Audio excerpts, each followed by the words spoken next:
Halo, selamat malam semua. Nama saya Jason Lee. Hari ini saya mau bahas soal videografi. Jadi, perkenalkan ya, nama saya Jason Lee. Udah bilang ya tadi ya. Kenapa saya bahas soal videografi itu karena di gereja pelayanannya multimedia, ya. Jadi multimedia ngapain ya? Cari gambar gitu misalnya. Misalnya di gereja ada video di depan, ya ada subtitlenya di bawah, itu kan ada videonya, yaitu kita kameramennya gitulah bilang simpelnya. Jadi tahulah basic-basicnya, walaupun sebetulnya lebih baik daripada basic. Cuma karena waktunya dikit, jadi ya bahas dikit aja. Bisa munculkan slide-nya. Oke, next slide aja deh. Oke, jadi ada 3 topik. Yang pertama itu kamera dan video settings. Itu yang paling basic. Itu bukan videografi aja, tapi untuk foto-foto nggak bisa fotografi ya. Karena kan fotografi sama videografi sama-sama pakai kamera. Terus yang kedua itu kamera handling and movements. Ini baru videografi ya. Kayak mana pegang kamera biar nggak goyang-goyang, atau mungkin gerakannya ada gerakan apa aja gitulah, teknik-teknik apa aja. Yang ketiga itu video composition. Ini baru kita masuk ke editing, cuman dikit aja karena waktunya nggak gitu banyak, dan aku mau bahas soal videografi. Ini bahas soal kayak mana buat video yang kita take, kita gabung biar kita buat satu video yang bagus gitu. Next slide. Nah, ini awal-awalnya ya, bukan soal foto, bukan soal video, tapi ini lebih luas, itu video quality. Nah, video quality itu misalnya di HP, kita ganti setting di bagian video, bukan di bagian foto ya, bagian video. Ada yang namanya 1080, 720, 4K. Terus di YouTube juga ada kayak 1080, 720. Itu maksudnya apa? Itu video quality-nya. Jadi kita tahu pasti 4K lebih bagus daripada 1080. Terus 720 lebih nggak gitu bagus, walaupun menurutku udah bisa dilihat lah, nggak rusak-rusak gambarnya. Tapi ya 4K lebih bagus. Kenapa? Karena misalnya gini, lihat gambarnya ya, itu di PPT-nya. Misalnya kita rekam dengan setting 1080. Terus kita play di layar 4K misalnya. Misalnya sekarang televisi ada yang 4K ya. Jadi itu berarti video kita sekecil itu 1080, dan kita lebarkan untuk 4K. Jadi gambarnya jadi jelek gitu. Dan gitu juga sebaliknya, kalau kita rekam di 4K terus kita play di monitor atau di HP, itu bakal jadi bagus karena diperkecil gitu. Jadi simpelnya sih semudah itu. Jadi kayak mana apa menurut aku ya, kayak mana apakah kita mau ambil yang lebih bagus atau yang lebih atau mau ambil yang 720 aja. Jadi menurut aku yang paling bagus itu 1080. Itu menurutku udah standar. Kalau mau lebih bagus, kalau bisa lebih baik. Tapi kalau misalnya, karena kan semakin bagus gambarnya, berarti filenya semakin besar pastinya ya. Jadi kalau misalnya kita mau rekam banyak klip, misalnya mau buat vlog ya, kan kita perlu banyak klip. Kalau kita merekam semua 4K, nanti file HP penuh misalnya. Jadi kita rekam 720 aja atau 1080. Jadi menurut aku yang paling pas itu 1080 udah pas. Next slide. Nah, jadi ini kita masuk ke settings kamera. Nah, di HP di bagian video itu sebenarnya nggak ada shutter speed, ISO, aperture gitu. Itu cuman ada di kamera digital, DSLR atau yang lain-lainnya. Biasa di HP video cuman ada yang tadi 1080, 720 dan lain-lain. Tapi ini perlu dibahas karena mana tahu ada yang pakai kamera digital. Kalau misalnya di HP, ini bisa dipakai untuk foto juga karena kan foto juga pakai setting ini. Jadi bisa lihat tuh shutter speed itu yang di atas, yang air terjun. Nanti aku bahas ya apa aja. ISO itu yang di kanan bawah. Aperture itu yang di kiri. Ini semua ada hubungannya dengan cahaya. Karena semuanya mengubah dua hal. Yang satu itu selalu cahaya, yang satunya lagi nanti akan dibahas. Next slide. Nah, yang pertama shutter speed. Nah, shutter speed itu apa? Ya mengubah sesuatu yang bisa dilihat dari gambar sebelah kiri ini. Nah, lihat tuh ada foto yang sama, yaitu air terjun ya, ada 2 air terjun yang sebelah kiri dan sebelah kanan. Sebelah kiri kan nampak airnya lebih jelas, sedangkan yang di sebelah kanan tuh nggak jelas, kayak cuman nggak kelihatan air-air yang mengalir gitu. Nah itu bedanya shutter speed yang besar dan yang kecil. Bisa lihat di bawah ada tulisannya shutter speed 1/400 second dan 0,5 second. Jadi video itu kan berarti gambar yang diambil berulang-ulang, jadi sebuah video. Jadi kalau 1/400 itu berarti dia ambil tiap 1/400 detik. Jadi gambarnya lebih jelas. Sedangkan kalau 0,5 dia gambarnya dia ambil setiap 0,5 detik. Jadi gambarnya lebih kabur gitu. Jadi kenapa kita nggak selalu ambil yang tinggi? Karena kan pasti kita mau gambar yang jelas dong kan, masa kabur-kabur. Jadi kenapa kita ambil yang lebih kecil? Itu karena kalau kita ambil yang besar, nanti dia gambarnya semakin gelap. Jadi misalnya kita mau rekam ada olahragawan mau lari, terus dia blur kan, jadi kita buat 1/500. Biar nggak blur, cuman jadi gelap, jadi kita nggak nampak apa-apa. Nah itu kekurangannya. Jadi kita harus pakai settings yang lain untuk buat lebih terang. Settings yang lain nanti akan jelaskan ya. Jadi kenapa ada alasan satu lagi untuk kenapa kita mau blur. Misalnya kita pingin agar orang yang lihat videonya kayak dari videonya itu dari pandangan mata. Jadi kan kalau pandangan mata ada barang yang cepat kan nggak bisa kelihatan gitu kan. Misalnya ada Formula One. Kita lihat dengan mata pasti nggak mungkin kelihatan kan. Jadi kita mau ambil video yang semacam itu. Jadi kita buat blur. Sengaja kita buat blur. Itu juga bisa. Jadi ada keuntungannya juga ya. Next slide. Nah ini ISO sih. ISO ada yang kecil yang besar. Ini simpel aja. Kalau yang besar terang, kalau yang gelap kecil gitu. Jadi kalau misalnya shutter speed-nya tinggi, gelap kita ubah ISO-nya jadi terang. Misalnya kita buat 3200 ISO-nya. Nanti jadi terang terus kita bisa lihat gambarnya. Nah, apa kekurangannya? Kalau misalnya kita buat tinggi, nanti kayak gambar yang di bawah itu. Ada titik-titik seperti itu. Jadi kalau misalnya kita mau ambil video, nggak ada titik-titiknya, nanti rasanya jelek kan. Kalau misalnya kita ambil gambar landscape, terus kok ada titik-titiknya, di pohonnya, di gunungnya ada titik-titik, itu karena ISO-nya. Jadi kalau kita mau buat terang, jangan sampai ada titik-titik ya. Jadi kita boleh turuni setting-setting yang lain. Contohnya yang next slide. Nah, next slide ini aperture. Nah ini penting aperture, karena dia selain mengubah cahaya, dia juga mengubah fokus. Fokus itu paling penting kan menurut untuk orang fotografer atau untuk orang yang udah pernah tes gitu, pasti penting. Pernah lihat film yang orangnya dekat terus dia belakangnya blur gitu kan, itu pakai aperture. Nah, kayak mana itu misalnya f/4 sama f/22 itu contohnya. Bisa lihat gambar yang di atas tuh f/4 dia kursi-kursi yang di belakang blur, sedangkan f/22 dia semuanya jelas gitu. Jadi kalau kita mau fokus benda yang dekat, itu kita pakai nomor yang kecil. Kalau kita mau fokus benda yang jauh, bukan yang jauh aja sih, yang dekat juga bisa, tapi nggak terlalu dekat ya. Itu pakai yang ukurannya besar. Jadi bisa dicontohkan itu yang di gambar bawah f/1/4 ya itu ya. Dan lensanya terbuka, jadi lebih terang. Masalahnya dia fokusnya yang dekat. Terus kalau f/22 dia gambarnya jadi gelap, tapi dia fokusnya lebih jauh gitu. Jadi itu bedanya. Jadi kita harus menyeimbangkan 3 settings ini untuk dapat gambar yang kita mau. Next slide. Nah, jadi pasti kita bingung kan? Ada shutter speed, ada aperture, ada ISO. Kayak mana ya? Biar kalau misalnya mau rekam cepat-cepat gitu kan. Misalnya tiba-tiba mau rekam aja, terus masa kita setting, kita udah rekam udah hilang barangnya misalnya ya kan. Jadi itu kegunaannya auto. Memang auto ada kekurangannya. Itu ada ditulis ya, kelebihan itu nggak perlu bingung ganti setting, cepat dan mudah. Tapi kekurangannya, HP-nya kan nggak tahu kita mau rekam apa. Misalnya kita mau rekam barang yang dekat kita. Misalnya mau kita makan sesuatu es krim, atau misalnya beli apa gitu, kita mau deket-deket gitu kan, biar fokus. Terus, ya kameranya fokusnya malah belakangnya. Bayang mau kita fokus, blur. Jadi, itu kekurangannya. Karena HP-nya atau kamera kita nggak bakal tahu kita mau rekam apa. Sedangkan kalau kita pakai manual, kita bisa langsung kayak aku mau fokus ini, aku ubah sesuai. Atau mungkin kita mau sesuai kreativitas kita mau ruangannya kelihatannya gelap, kita ganti jadi gelap seperti itu. Itu juga bisa. Dan itu lebih bagus gitu. Tapi kalau misalnya memang belum terbiasa, ada settingnya.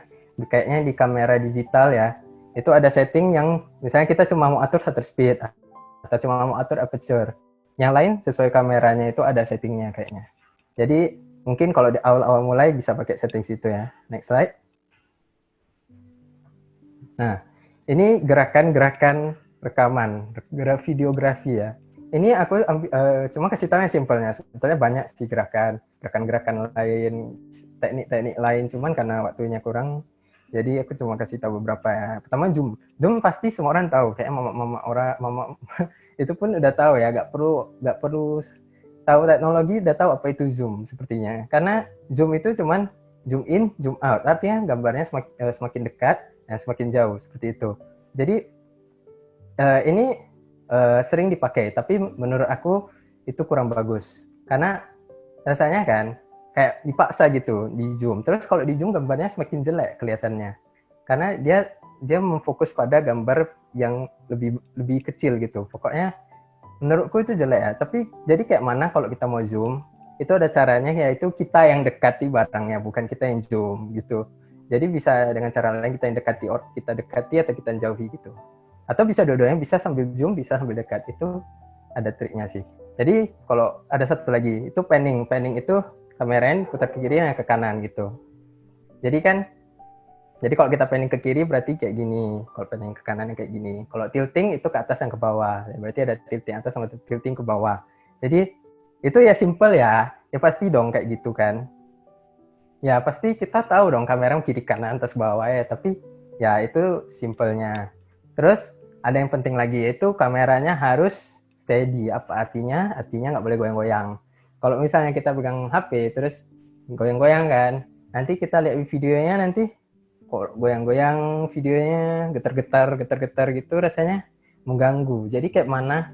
Kalau misalnya HP kan kecil terus ringan, jadi mungkin rasanya mudah goyang gitu. Sedangkan kalau DSLR kan berat, jadi kita bisa lebih mudah pegang, lebih steady ya, lebih gak goyang, gimana bilangnya ya, lebih aman, lebih gak getar-getar gitu. Jadi kayak mana untuk HP, kalau misalnya nggak terbiasa ya bisa pakai kayak tongsis ataupun apapun lah. Pokoknya yang bisa buat kita pegangnya lebih mudah. Itu ada dijual, agak mahal sih memang. Tapi kalau memang mau yang betul-betul kayak pro gitu bisa beli.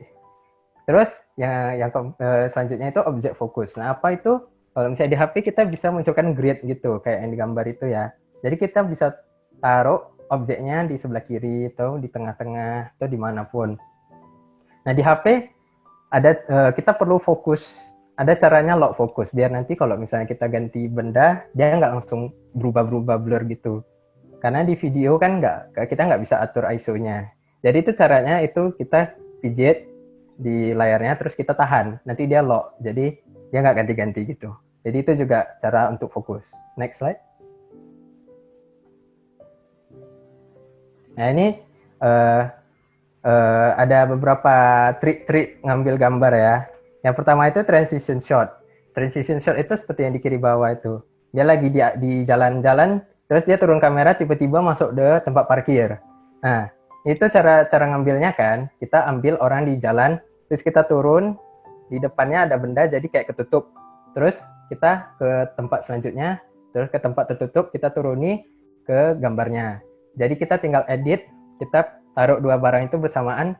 Nah, gitulah hasilnya. Jadinya kita punya smooth.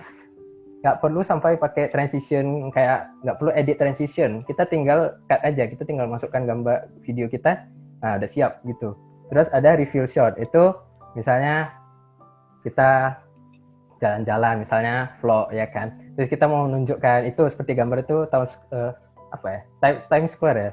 Dia mau menunjukkan, dia tinggal keluarkan kamera pelan-pelan dari belakang objek, terus kayak nah ini dia tempatnya kayak gitu contohnya. Jadi kayak menunjukkan suatu tempat gitu. Itu salah satu triknya. Terus ada still shot. Still shot itu apa? Artinya kita nggak gerak kameranya, nggak gerak, kita misalnya kita taruh, kita nggak perlu pegang sih, taruh di tripod atau sandarkan. Habis itu kita pergi rekam sesuatu, misalnya mau time lapse. Itu still shot lebih bagus dipakai kalau kita mau fokuskan gambar yang bergerak. Misalnya kalau orang bergerak atau ada time lapse gitu, cocoknya kameranya diam, nggak banyak gerak gitu. Itu beberapa trik. Next slide. Jadi kayak mana kita buat video yang bagus, mungkin kita ambilnya udah bagus ya, tapi kita nggak tahu sebetulnya kita mau buat apa gitu kan. Jadi kita perlu video cohesion dan telling a story. Apa artinya telling a story? Pasti udah tahu, kita menceritakan sesuatu. Video cohesion itu artinya dari awal sampai akhir itu objeknya, poinnya itu jelas apa yang kita mau ceritakan. Misalnya kalau kita misalnya mau ceritakan hidup seseorang yang dari awal sampai akhir, kayak mana dia hidupnya berubah gitu kan. Jadi kita fokusnya ke orang itu, jangan tiba-tiba masa kita misalnya fokus ke main karakter, terus tiba-tiba lompat-lompat gitu karakter selanjutnya, tapi karakter utamanya hilang, entah kemana. Berarti kan cohesionnya hilang, artinya lah yang mau diceritakan tuh karakter siapa. Jadi gitu juga kayak misalnya kita mau vlog ya, kayak misalnya dia naik pesawat ke luar negeri, misalnya dari Indonesia ke Jerman misalnya. Dia rekamnya di rumah, terus next selanjutnya, klip selanjutnya tiba-tiba di Jerman gitu. Nanti orang kan bingung, ini kan di Indonesia kan, kok rasanya kayak di Jerman gitu kan.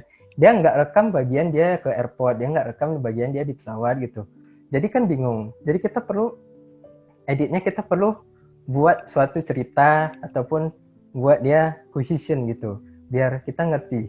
Habis orang yang nonton ngerti. Kalau yang rekam pasti tahu dong kan, karena dia yang rekam. Kalau yang nonton kan nggak tahu. Jadi kita harus menempatkan diri sebagai kita yang menonton gitu.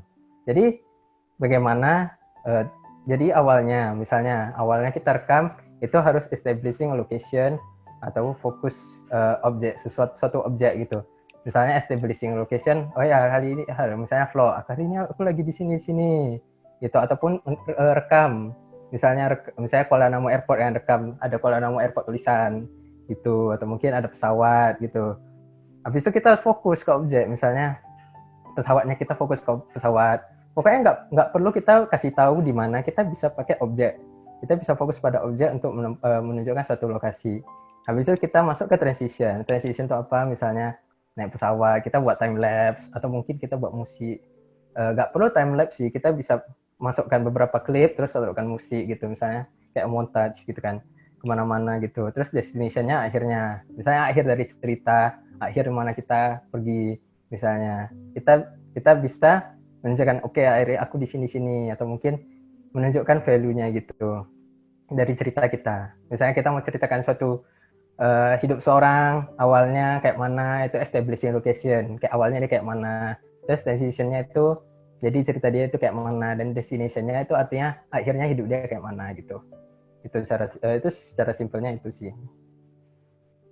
Jadi sebenarnya itu aja sih. Soalnya banyak yang bisa di-share, cuman saya masuk di Q&A aja deh. Kalau misalnya ada yang mau nanya di chat, di grup chat ya. Aku baca dulu ya. Yang pertama, Bang, kalau buat konten YouTube itu pakai aplikasi apa editingnya? Nah, jadi sebetulnya yang aku kasih tahu itu kan cuma cut dan taruh video yang cocok. Jadi yang penting bisa cut video aja, digabung jadi satu video yang kita mau. Sebetulnya yang aku ceritakan di sini kan kayak mana cara ambil gambar yang bagus. Tapi kalau mau buat konten YouTube, kan banyak orang bilang Adobe Premiere untuk rekam, untuk edit video ya. Sebenarnya nggak perlu ya, soalnya itu kan perlu bayar, ya kan. Itu menurutku kalau misalnya untuk awal buat ya, itu terlalu banyak settingnya, terlalu banyak yang mau dipelajari. Jadi misalnya ada tutorial YouTube ya, cuman untuk tahu basicnya aja sampai beberapa jam tutorialnya. Jadi kayak ada yang penting videonya bisa cut dan ditaruh. Nah kita transitionnya kayak pakai trik tadi itu udah bisa. Jadi mungkin untuk awal-awal kan nggak perlu pas buat langsung bagus. Pas buat ya pelan-pelan gitu. Lagi pula kalau kita langsung pakai yang lebih susah, nanti jadi pusing. Terus nanti kita jadi kayak nggak jadi deh. Jadi tidaknya tes aja dulu. Pakai yang bisa cut aja, yang free gitu. Yang penting kita mau, yang penting kita punya keinginan. Nanti kita tes udah bisa, baru mungkin pakai yang lebih mahal mungkin kita mau beli barang-barang yang lebih bagus biar rekamnya lebih bagus gitu. Jadi yang penting kita punya kemauan sebetulnya ya, kita mau rekam apa gitu, kita punya ide seperti apa gitu aja sih. Yang kedua, halo kok, kalau editing video tapi dari HP lebih bagusnya pakai app apa ya? Aplikasi yang nggak ribet, ya nggak gitu ribet dan lebih cocok untuk pemula. Nah, aku editnya sih di komputer, jadi kalau di HP aku nggak gitu tahu ya. Sebetulnya kalau misalnya kita cari di Play Store, mungkin ada yang nggak tahu sih. Yang penting bisa cut aja seperti yang aku bilang. Kayaknya di HP pun bisa langsung ya, nggak tahu ya. Pokoknya yang penting bisa cut, terus kita gabungkan aja gitu. Ada KineMaster ya itu. Soalnya aku editnya sih sebenarnya pakai Adobe Premiere ya, cuman ya ribet. Jadi kalau KineMaster kayaknya bisa ya itu ada. Cuma kalau nanti ada watermark, itu kan ada watermark kayak di kanan bawah itu. Kayak edited with apa gitu kan. Nah itu nggak apa-apa deh. Karena kan kalau mau kan harus beli. Jadi mungkin kalau misalnya awal-awal, kalau memang kita mau, ya boleh beli gitu. Tapi kalau memang mau tes enak-enak aja dulu, ya kalau ada edited by itu gitu nggak apa-apa deh. Karena kan harus beli. Yang tiga itu, tips mengatasi shaky hands. Jadi karena kan aku kan rekamnya pakai kamera yang besar kayak di gereja, bukan pakai HP. Jadi aku ceritain yang kamera besar dulu deh. Karena kan berat awalnya. Kalau HP kan terlalu ringan. Kalau kamera biasa DSLR pun berat kan. Jadi gimana? Itu harus dibiasakan. Karena awal-awal itu pasti getar. Terus pas selesai rekam, tangannya pasti sakit karena kan berat. Jadi itu dibiasakan. Jadi mungkin awal-awal agak getar. Ada beberapa cara sih, misalnya ini kameranya misalnya atau kamera HP. Jangan kayak gini. Kalau kayak gini kita luruskan tangan kita, itu bakal jadi lebih capek di tangan kita. Kalau misalnya kita sandarkan, misalnya kamera DSLR, kita sandarkan atau kamera besar kita sandarkan pada bahu. Pokoknya sesuatu yang bisa disandarkan ya, itu biar bisa lebih nggak goyang-goyang gitu. Terus kalau pakai HP ya bisa kayak tadi ya, beli tongsis gitu, cuman untuk rekam video. Ya kan nggak perlu untuk foto juga kan, bisa untuk rekam. Pokoknya yang penting sesuatu yang bisa buat kita pegangnya lebih enak gitu. Jadi bukan masalah kita getar-getar tangannya atau gimana. Pokoknya cari sesuatu yang bisa buat rekamnya lebih enak. Karena kan hasilnya yang dilihat orang, kan orang nggak lihat kayak mana kita rekam kan yang dilihat hasilnya aja. Yang penting rekamannya itu stabil gitu. Terus next, kalau untuk video dengan musik biasanya transisi dan beat musiknya sangat benar-benar disesuaikan. Tipsnya apa ya agar bisa disesuaikan? Apakah saat mulai mengambil video kita harus tahu gambaran beat yang kita pakai, atau malahan saat editing lah saatnya untuk menyesuaikan hal tersebut? Nah, kalau misalnya gini, kalau misalnya sebelum kita rekam, kita harus tahu beatnya. Jadi kan, kita nanti ambil gambarnya, kita kayak segan-segan, kayak, aduh nanti sesuai nggak ya? Jadi yang menurut aku ya, bagusnya kita rekam aja, enak, rekam sebanyak mungkin yang kita mau, terus nanti kita pas editing baru kita lihat gambar mana yang kita mau ambil, terus kita gabung-gabung, terus kita lihat nanti lagunya ada lagu kayak mana.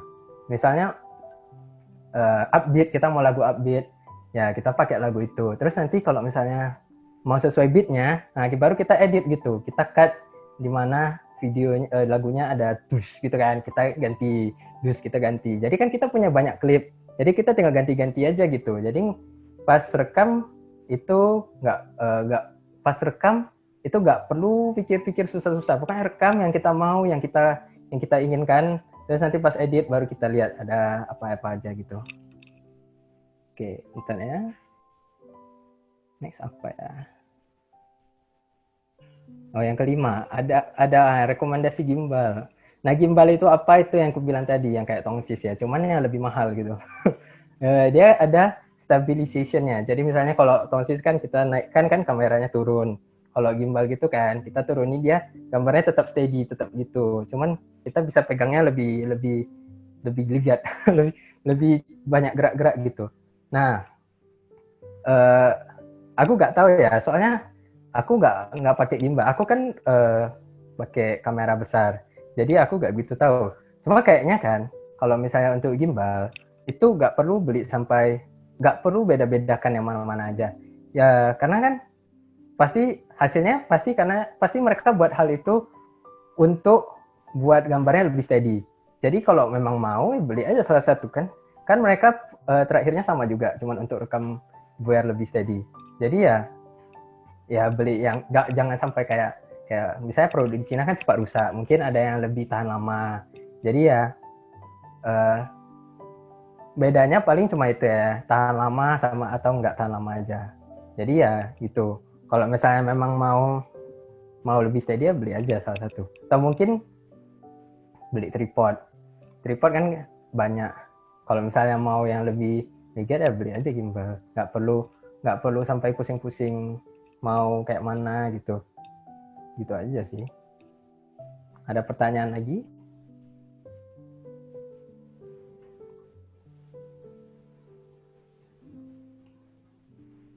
Kok dengan maraknya HP budget dan HP flagship yang sudah ada di AIS dan OIS. Tunggu ke atas bentar ya. Apakah itu sudah cukup untuk menstabilize suatu rekaman video? Jadi kalau mau menstabilize rekaman video itu gimana ya? Sebenarnya yang menurut pengalaman Koko ya stabilize-nya itu yang menstabilize itu orang yang rekam sendiri, bukan HP-nya. Jadi kalau HP-nya lebih mahal atau lebih miskin ya, lebih mahal atau lebih murah itu nggak penting. Yang penting bisa cukup bagus gambarnya gitu. Nggak perlu sampai beli HP yang mahal, iPhone. Misalnya pakai produk Cina aja misalnya pakai apa ya produk Cina? Aku punya. Pokoknya HP apapun bisa sih. Yang penting ya bukan kayak HP Nokia yang nggak ada nggak ada kameranya, ya sama aja kalau nggak ada kamera. Yang penting kayak HP-HP zaman sekarang itu udah bisa dipakai lah. Kayak kita semua punya smartphone yang bisa dipakai untuk rekam video. Nggak perlu sampai bagus-bagus sekali. Kalau misalnya mau buat gambar yang bagus, ya biasakan. Ya coba sendiri, tes-tes gambar ya, ambil-ambil gambar. Semuanya itu pengalaman ya. Makin banyak kita pakai ya lebih lancar gitu. Jadi mungkin awal-awalnya aduh kok getar-getar gitu atau nggak bagus gambarnya. Nanti lama-lama kita ambil pasti lebih bagus gambarnya. Gitu sih. Ada pertanyaan lagi?